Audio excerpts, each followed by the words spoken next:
Behind the glittering facade of Hollywood's Golden Gates lies a darker truth that the industry desperately tries to hide. In the span of just 3 decades, more A-list celebrities have battled life-threatening addictions than died in actual combat zones. Tonight, the stories they never wanted told will finally see the light. From Oscar winners found unconscious in hotel bathrooms to beloved child stars whose smiles masked years of chemical dependency, these aren't just cautionary tales. They're windows into a system that chews up talent and spits out broken souls. 20 names, 20 battles, some won, some lost, all forever changed. If you're ready to see Hollywood without makeup, hit that subscribe button and let's dive into the shadows where dreams go to die. Daniel Baldwin, the brother who refused to quit the Plaza Hotel incident in 1998, should have been Daniel Baldwin's final act. Security cameras captured him sprinting through marble hallways, pupils dilated, speech incoherent, cocaine coursing through his veins like liquid fire. When police found him, he wasn't just another celebrity scandal waiting to happen. He was a man whose 9-year battle with addiction had finally reached its breaking point. Baldwin's relationship with cocaine began in 1989, and unlike many Hollywood casualties who juggled multiple substances, his demon was singular and focused. He didn't chase pills or drown himself in alcohol. Cocaine was his only master, but it was a cruel one. The drug didn't just steal his money or damage his career. It rewired his brain, turning every triumph into a reason to celebrate and every failure into a reason to escape. 9 rehab attempts followed. 9 times he walked through those sterile doors, convinced this would be the moment everything changed. Each relapse taught him something brutal about the nature of addiction. It wasn't about willpower or moral failing. It was about a chemical dependency that had rewritten the rules of his existence. Today, Baldwin works as a rehabilitation coach, transforming his darkest chapters into lifelines for others drowning in similar storms. River Phoenix, the gentle soul who burned too bright, October 30th, 1993. The Viper Room's neon lights cast eerie shadows on Sunset Strip as River Phoenix collapsed outside, his body convulsing on cold concrete. 23 years old, with a face that had already graced magazine covers and a talent that promised decades of brilliant performances, he was dying in front of a crowd that initially thought it was just another Hollywood party gone wrong. Phoenix wasn't your typical addiction story. There were no public meltdowns, no tabloid scandals, no rehab stints that made headlines. His battle was fought in silence, hidden beneath a gentle demeanor and artistic soul that made him one of the most beloved young actors of his generation. Friends described him as kind, introspective, and deeply committed to his craft. That final night, after returning from a film shoot in Utah, Phoenix had gone out to unwind. Somewhere between the music and the crowd, he ingested something that his system couldn't handle. When he told a friend he wasn't feeling well, no one realized they were witnessing the final moments of a rising star. The ambulance arrived within minutes, but it was already too late. By dawn on Halloween, Hollywood had lost not just an actor, but a symbol of pure potential cut tragically short. Judy Garland, the girl who never got to rest. At 17, Judy Garland was already trapped in a pharmaceutical prison that would follow her to the grave. MGM executives didn't just manage her career, they controlled her biology, feeding her amphetamines to keep her working 18-hour days and sedatives to force her into a few hours of restless sleep. The girl who sang "Somewhere Over the Rainbow" was living in a chemical nightmare with no escape. The studio's grip on her life was suffocating. Garland later revealed how she and Mickey Rooney were given pills daily, their well-being sacrificed for box office numbers. Her natural weight was considered too heavy for the camera, so they put her on a diet of cigarettes, coffee, and appetite suppressants that made her hands shake and her heart race. By her 20s, the dependency was complete. She couldn't sleep without pills, couldn't wake up without pills, couldn't perform without pills, and couldn't cope with the pressure without pills. Her personal life became a series of breakdowns, hospital visits, and desperate attempts to break free from a cycle that had been engineered by the very industry that made her famous. On June 22, 1969, at just 47 years old, Garland was found dead in her London bathroom. The toxicology report revealed what everyone already knew, but no one had been able to stop. Robert Downey Jr. From prison cell to Iron Throne. The year 2000 found Robert Downey Jr. in a California state prison, inmate number P50522, wondering if his once promising career was permanently buried beneath years of self-destruction. 3 months earlier, he'd been caught with cocaine and Valium, violating his probation and triggering a sentence that could have lasted years. Hollywood had written him off as another cautionary tale. His descent had been spectacular and public. The 1996 arrest for heroin, cocaine, and an unloaded gun. The bizarre incident where he was found passed out in a neighbor's home, high and confused. Multiple rehab attempts, broken promises, and a growing reputation as uninsurable. Studios whispered that he was too risky, too damaged, too far gone. But something shifted during those months behind bars. Downey began to understand that his addiction wasn't just about drugs. It was about deeper issues he'd been running from since childhood. When he was released, he didn't just promise to get clean. He completely restructured his life, surrounding himself with people who wouldn't enable his worst impulses. The comeback was slow and deliberate. Small roles led to bigger opportunities, which led to a screen test for a character named Tony Stark. The parallels were impossible to ignore. A billionaire genius who'd hit rock bottom and had to rebuild himself from the ground up. By the time Iron Man hit theaters in 2008, Downey wasn't just playing a superhero. He'd become one. Michael Jackson. The King's Chemical Castle. Michael Jackson's relationship with prescription drugs began with genuine pain. The 1984 Pepsi commercial accident left him with severe burns and chronic discomfort that doctors treated with powerful opioids. What started as legitimate medical treatment evolved into something far more dangerous over the following 25 years. By the 2000s, Jackson had reportedly used 19 different fake identities to obtain prescription medications from various doctors. Friends and family members described a man who lived in constant fear of being unable to sleep, turning his bedroom into a makeshift medical facility, complete with IV drips and monitoring equipment that belonged in a hospital. The final years were marked by increasingly desperate attempts to find rest. Chronic insomnia had become his greatest enemy, and he was willing to try anything to defeat it. That included nightly doses of propofol, a powerful anesthetic typically used in operating rooms, administered by a personal physician in the bedroom of his rented mansion. On June 25, 2009, the combination of sedatives and propofol proved lethal. The man who had spent decades bringing joy to millions died alone, his heart unable to handle the chemical cocktail that was supposed to give him peace. His personal physician was later convicted of involuntary manslaughter, but no legal outcome could bring back the king of pop. Elvis Presley, the king who couldn't escape. Elvis Presley's final years were a tragic contradiction. Publicly, he maintained his anti-drug stance, even earning a special DEA badge from President Nixon for his supposed commitment to fighting narcotics. Privately, he was consuming dangerous quantities of prescription medications, justifying it by insisting that legally prescribed pills weren't really drugs. His longtime physician, Dr. George Nicopolis, became both caretaker and enabler.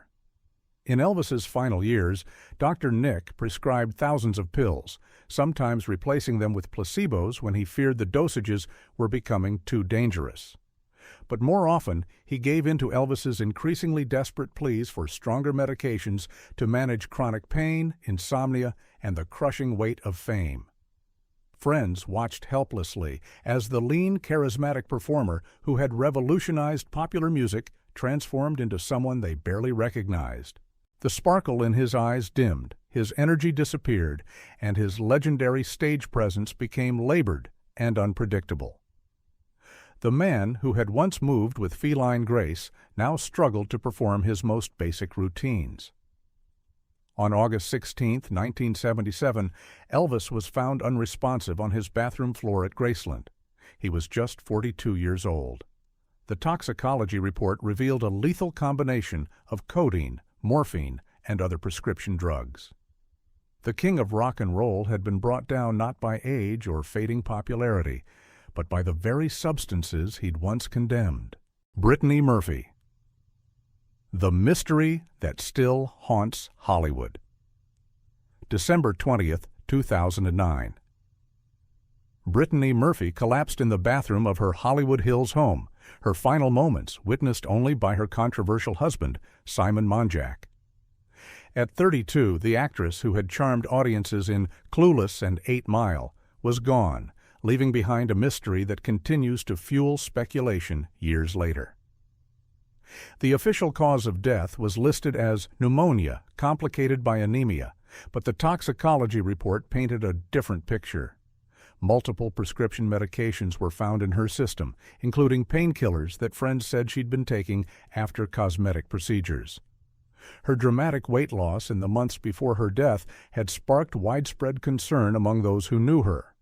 Then, just 5 months later, Monjack died in the same house under eerily similar circumstances. The double tragedy ignited endless theories. Some pointed to toxic mold in their home. Others suggested a more sinister explanation involving drugs, financial troubles, or worse. The shocking parallels between their deaths seemed too coincidental to ignore. What remains undeniable is that Murphy's final years were marked by isolation, erratic behavior, and increasing dependence on prescription medications. The bubbly, infectious personality that had made her a star seemed to fade away, replaced by someone who appeared fragile and lost. Her death robbed Hollywood of a genuine talent and left fans with questions that may never be answered. Heath Ledger. The method actor's final performance. Heath Ledger's commitment to his craft was legendary, but his preparation for the Joker in The Dark Knight pushed him into psychological territories from which he struggled to return. The actor who had captivated audiences in Brokeback Mountain found himself trapped in the twisted mindset of Batman's most notorious villain, unable to escape the character's chaotic energy even after cameras stopped rolling. Ledger's insomnia, which had plagued him for years, became unbearable during the filming.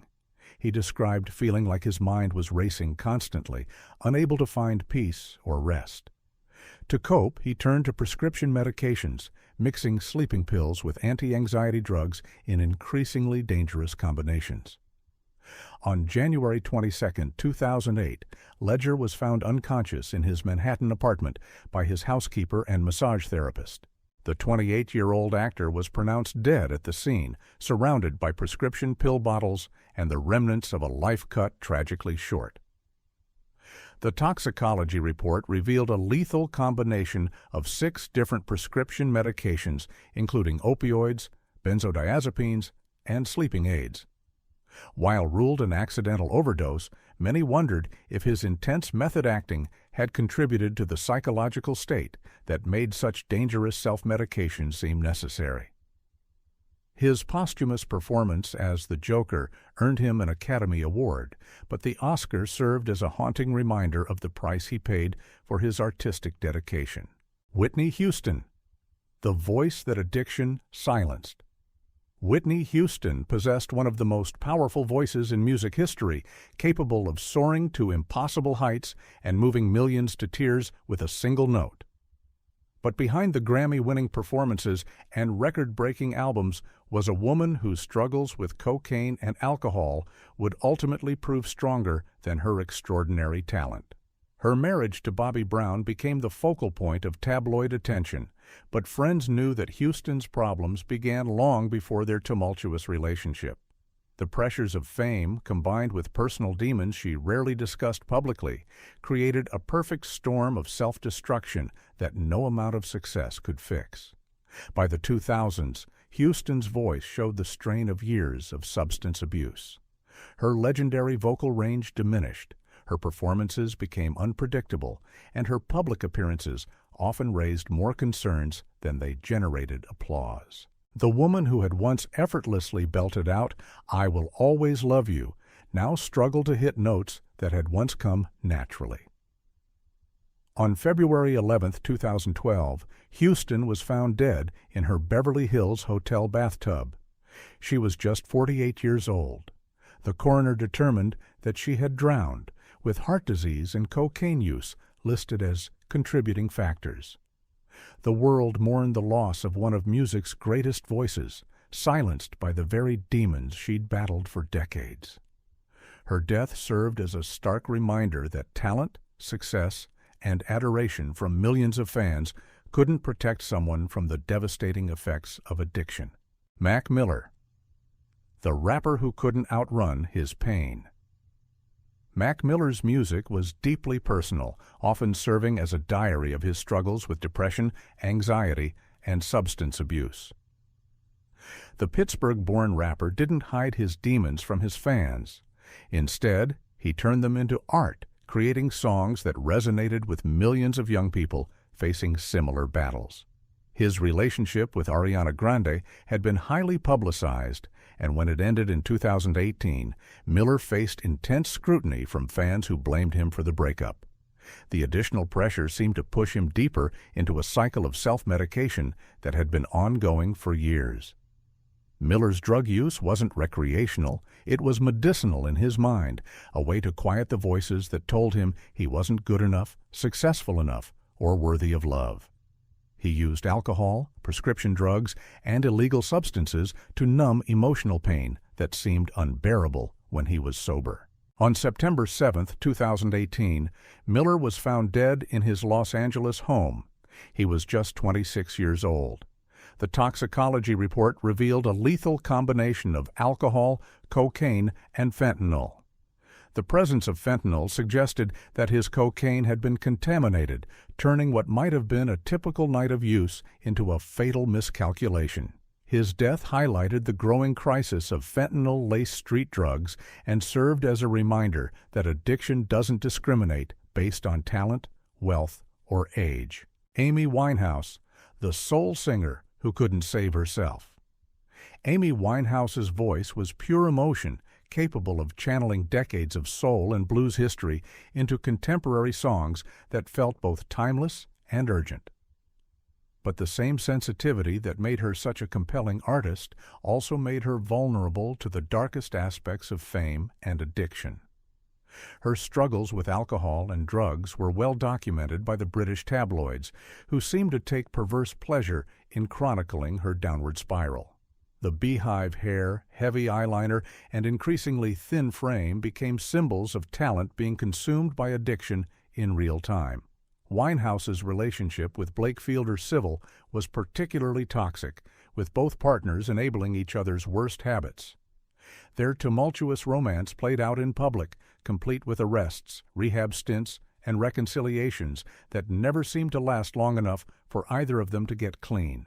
Her song Rehab, with its defiant chorus of "No, no, no," became an ironic anthem for her real-life resistance to getting help. Multiple interventions and treatment attempts failed to break the cycle of addiction that had taken control of her life. On July 23, 2011, Winehouse was found dead in her London home. She was 27 years old, joining the infamous 27 Club of musicians who died at that age. The cause of death was alcohol poisoning, with a blood alcohol level more than 5 times the legal limit. Her death was ruled accidental, but those who knew her understood it was the inevitable conclusion of a battle she'd been fighting for years. Philip Seymour Hoffman, the character actor's final role. Philip Seymour Hoffman was widely considered one of the finest actors of his generation, capable of disappearing completely into roles that ranged from sympathetic to despicable. His ability to find humanity in complex characters made him a favorite of directors and critics alike, but his personal struggles remained largely hidden from public view. Hoffman had battled addiction in his 20s, achieving sobriety for over 2 decades through participation in Alcoholics Anonymous and a commitment to his craft. He rarely spoke about his past struggles, preferring to let his work speak for itself. Those who knew him described a man who took his sobriety seriously and understood the stakes involved. But in his 40s, something changed. The pressures of fame, a demanding career, and personal challenges led to a relapse that caught even his closest friends off guard. He began using prescription drugs, then graduated to heroin, a substance he'd avoided even during his heaviest using days in his youth. On February 2, 2014, Hoffman was found dead in his Manhattan apartment with a needle in his arm and dozens of bags of heroin nearby. He was 46 years old, with 3 young children and a career at its peak. His death shocked Hollywood and served as a brutal reminder that addiction can lie dormant for decades before re-emerging with devastating consequences. The man who had brought so many fictional characters to life couldn't escape the final tragic role that addiction had written for him. Anna Nicole Smith. The Playmates Prescription Prison. Anna Nicole Smith's transformation from small-town Texas waitress to international sex symbol seemed like a fairy tale, but her story became a nightmare of exploitation, addiction, and tragedy. Her marriage to elderly billionaire J. Howard Marshall II made her wealthy, but also made her a target for those who questioned her motives and authenticity. Smith's dependence on prescription medications began during her modeling career, when the pressure to maintain an unrealistic body image led to diet pills and appetite suppressants. As her fame grew, so did her access to doctors willing to prescribe whatever she requested, creating a dangerous cycle of dependency. Her reality show, The Anna Nicole Show, provided an uncomfortable window into her daily life, revealing a woman who seemed confused, disoriented, and heavily medicated. Viewers watched as she stumbled through basic conversations and struggled to care for herself, often unclear whether they were witnessing entertainment or exploitation. The death of her son Daniel from an accidental overdose in 2006 sent Smith into a spiral from which she never recovered. Already fragile, she began mixing increasing amounts of prescription drugs with alcohol, creating a lethal combination that those around her seemed powerless to stop. On February 8, 2007, Smith was found unconscious in her Florida hotel room. She was 39 years old. The toxicology report revealed multiple prescription drugs in her system, including several that should never have been combined. Her death led to criminal charges against several doctors and highlighted the dangerous practice of doctor shopping among celebrities. Chris Farley, the comedian who couldn't stop the pain. Chris Farley's physical comedy made him one of the most beloved performers on Saturday Night Live, but his larger-than-life persona masked deep insecurities and a growing dependence on cocaine and alcohol that would ultimately prove fatal. Behind the pratfalls and characters was a man who struggled with his weight, his career, and his place in the world. Farley's drug use began as a way to cope with the pressures of fame and his own self-doubt. Despite his success, he constantly worried that he wasn't funny enough, talented enough, or worthy of the attention he received. Cocaine provided temporary confidence, but it also created a cycle of addiction that became increasingly difficult to break.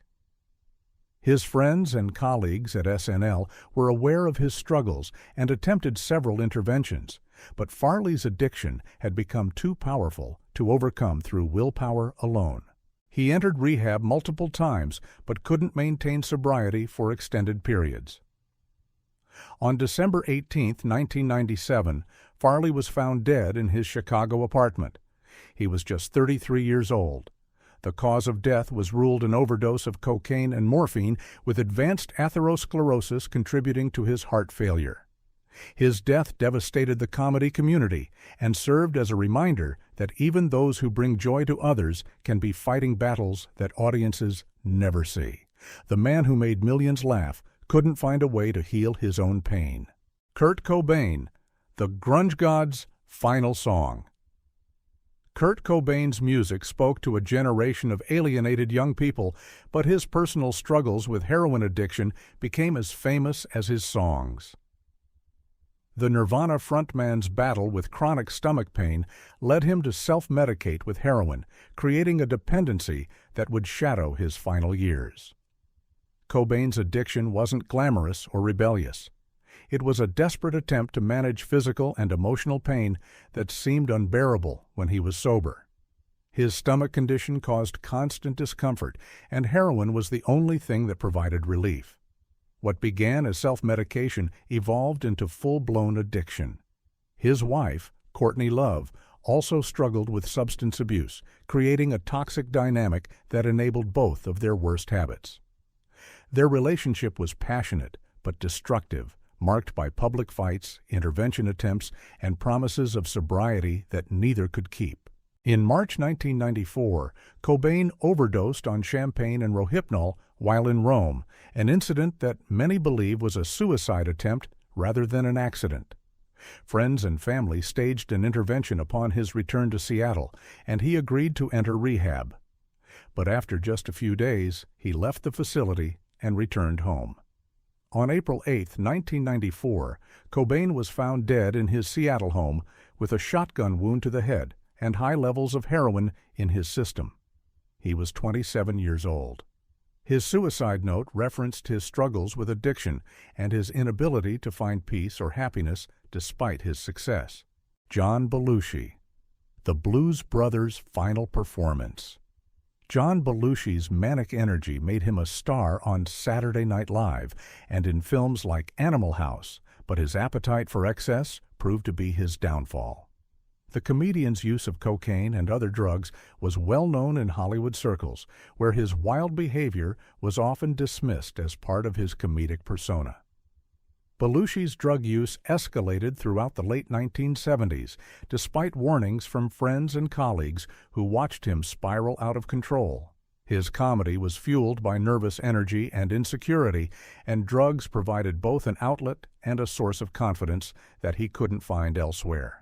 On March 5, 1982, Belushi was found dead in his room at the Chateau Marmont Hotel in Hollywood. He was just 33 years old. The cause of death was a speedball injection, a lethal combination of cocaine and heroin that had been administered by Kathy Smith, a woman who had been partying with him that night. Smith was later convicted of involuntary manslaughter and served time in prison for her role in Belushi's death. But his overdose also highlighted the dangerous culture of excess that pervaded Hollywood in the 1980s, where drug use was often treated as an occupational hazard rather than a serious health threat. Belushi's death shocked his fans and colleagues, serving as an early warning about the deadly combination of fame, pressure, and easy access to drugs that would claim many more celebrities in the decades to come. Corey Haim, the lost boy who never grew up. Corey Haim rose to fame as one of the two Coreys alongside Corey Feldman, starring in films like The Lost Boys that defined teen cinema in the 1980s. But behind his boyish charm was a young man struggling with addiction and the dark side of child stardom in Hollywood. Haim's drug use began in his teens, initially with prescription medications that were easy to obtain on film sets. As his career progressed, he graduated to harder substances, including cocaine and heroin. The transition from child star to adult actor proved difficult, and drugs provided an escape from the pressure and uncertainty. His friendship and professional partnership with Feldman became strained as both young men battled their own demons. Their reality show, The Two Coreys, provided an uncomfortable glimpse into their deteriorating relationship and Haim's ongoing struggles with sobriety. Throughout his 20s and 30s, Haim's career languished as his reputation for unreliability grew. He struggled to find work and cycled through various attempts at sobriety, but could never maintain long-term recovery. On March 10, 2010, Haim was found dead in his mother's apartment. He was 38 years old. While the official cause of death was listed as pneumonia, his body contained multiple prescription drugs, and his history of addiction clearly contributed to his weakened state. His death highlighted the particular vulnerabilities faced by child stars and the long-term consequences of early exposure to Hollywood's darker elements. Marilyn Monroe, the icon who couldn't escape. Marilyn Monroe's image as the ultimate sex symbol masked a deeply troubled woman who relied heavily on prescription medications to cope with anxiety, depression, and insomnia. Her battles with barbiturates and other drugs were well documented, but often overshadowed by her iconic status and tumultuous personal life. Monroe's pill dependency began early in her career when studio doctors prescribed medications to help her sleep and manage her anxiety about performing. What started as medical treatment evolved into a dangerous pattern of self-medication that affected every aspect of her life. Her marriages to Joe DiMaggio and Arthur Miller were both strained by her drug use and erratic behavior. Friends described a woman who lived in constant fear of being exposed as a fraud, despite her obvious talent and appeal. The pressure to maintain her image as a carefree sex goddess while battling serious mental health issues created an impossible situation. On August 5, 1962, Monroe was found dead in her Los Angeles home. She was 36 years old.